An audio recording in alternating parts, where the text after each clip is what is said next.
श्री स्वामी समर्थ. 15 ऑगस्टला आहे जन्माष्टमी. तर त्या दिवशी आपल्याला काही शुभ वस्तू आणायच्या आहेत. त्या आणल्याने आपल्या घरातील काही वादविवाद असतील, कटकटी असतील तर मिटण्यास मदत होते.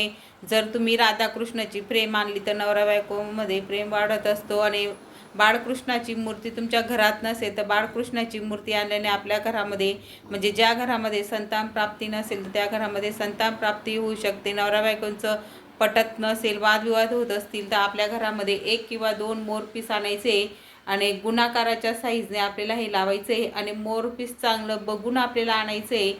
आपल्या घरामध्ये पॉझिटिव्ह ऊर्जा येण्यासाठी आपल्याला घरामध्ये बासुरी ठेवली गेली पाहिजे.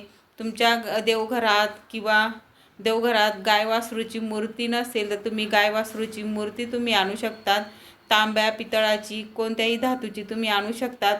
ह्या शुभ वस्तू आहेत आपल्या घरामध्ये, ह्या म्हणजे आणल्याच गेल्या पाहिजे. याच्यामधून तुम्ही एक तरी वस्तू तुम्ही घरी आणू शकतात.